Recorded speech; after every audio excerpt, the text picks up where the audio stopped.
in local news, Nigeria's election management body, the Independent National Electoral Commission, says that 87.2 million permanent voter cards, or PVCs, have been collected out of the 93 million citizens who registered to vote across the country. INEC Chairman Mahmoud Yakubu made the remark at a media briefing in Abuja. Arise correspondent Chinasa Samuel reports.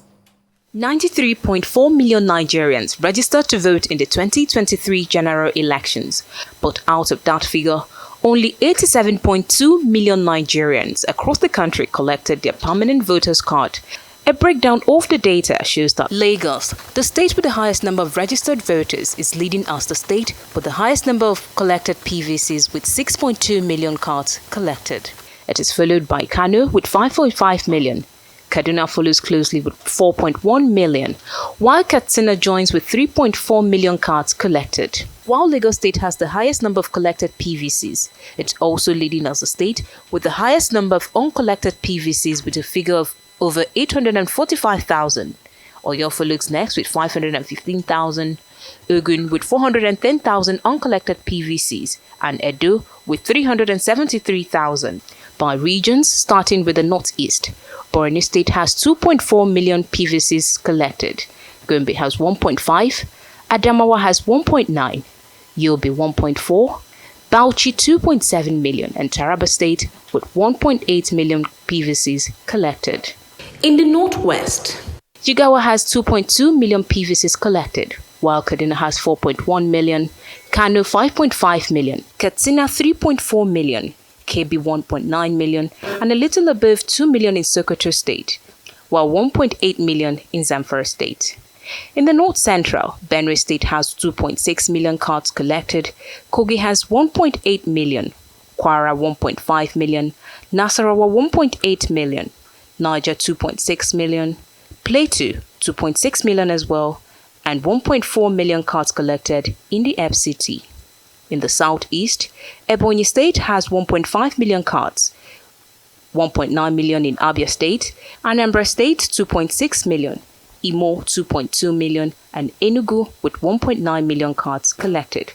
While in the south-south, Delta State has 2.9 million cards collected, Edo has 2.1, Akwa Ibom 2.1 as well, while Bayelsa has a little above 1 million cards, Cross River has 1.6 million, and River State has 3.2 million. In the southwest, Lagos has 6.2 million cards collected, Ogun 2.2, Oyo 2.7, Osun 1.5, Ondo 1.7 million, and Ekiti State 958,000 cards collected. The 87.2 million Nigerians who obtained their permanent voters cards are expected to be at the polling units across the country on February 25th to elect a new president and new members of the National Assembly. Chinasa Samuel, Arise News.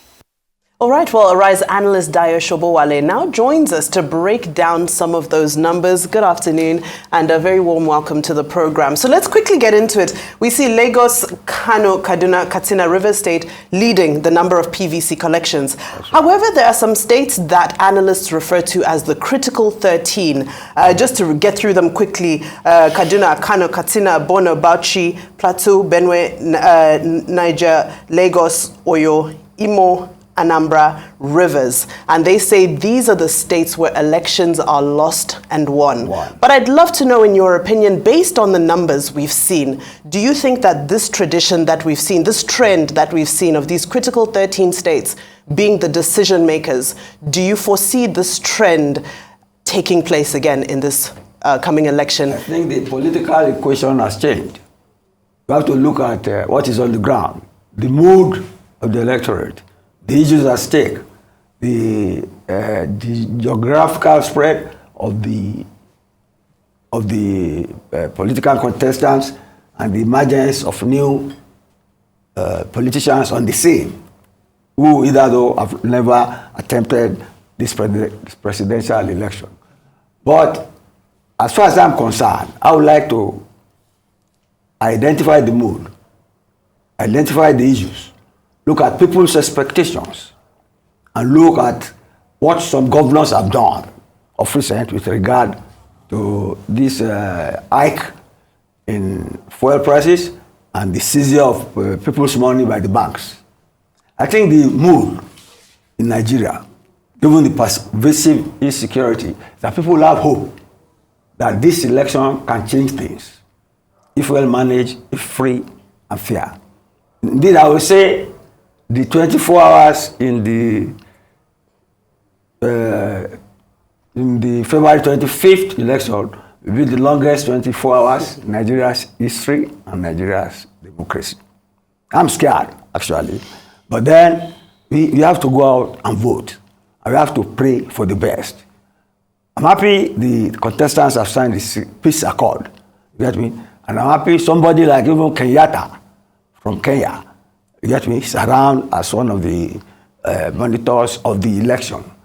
But the issue is that Nigerians must avail themselves of this opportunity, and the soldiers must, the armed forces, literally, must guarantee the security of the election.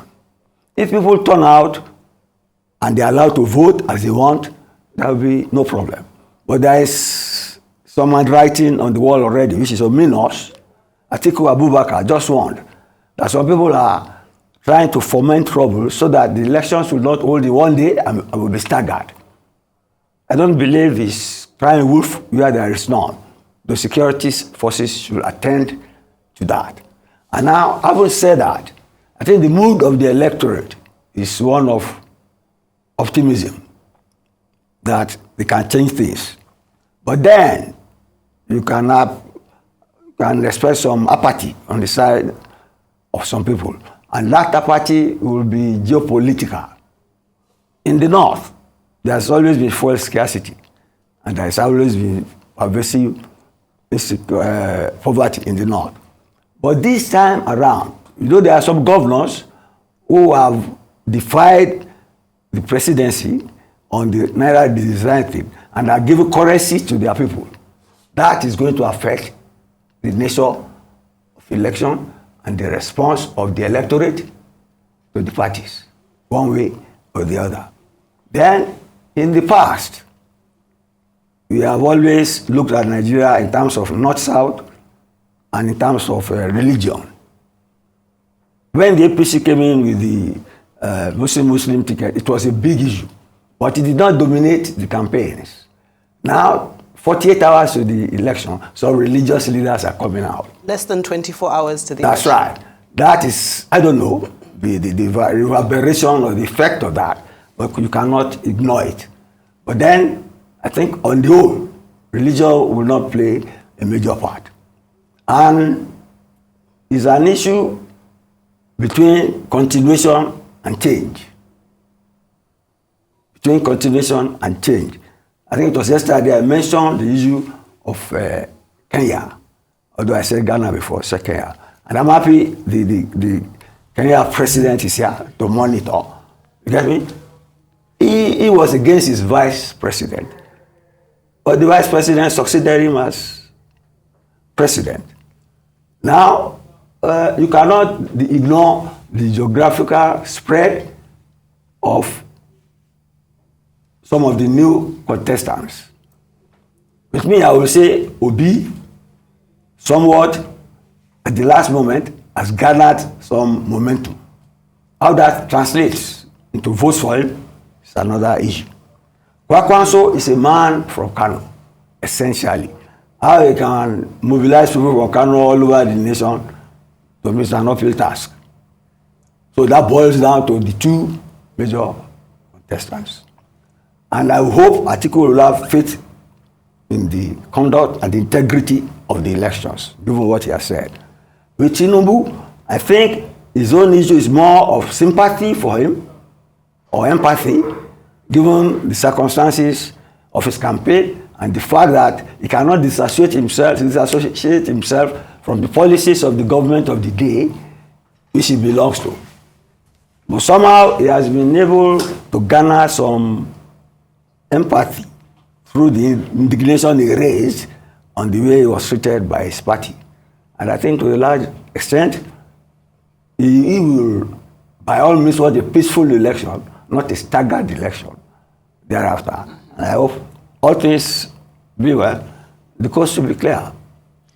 Thank you, Mr. Sobowale. Now, two things that INEC pointed out much earlier, during the course of this, the lead up to the elections, that the two concerns they had was security and vote buying. As at the time the headlines came out this morning, one concern that the electoral body still has is that there will be vote buying. And you indicated that, some of the governors that were defiant would try to use currency to, persuade or induce. I'm just wondering if there's some way around it. If there's a way you can speak to the electorate and they will choose your voice of reason over a few notes, whatever the currency may be. The definition of vote buying will change. Even the financial crisis created by the Naira redesign. If a governor gives people money to attend to their living needs, to eat and so on, I think it is obligatory that they want to vote for him. Is that vote buying? Say that again. Is that vote buying?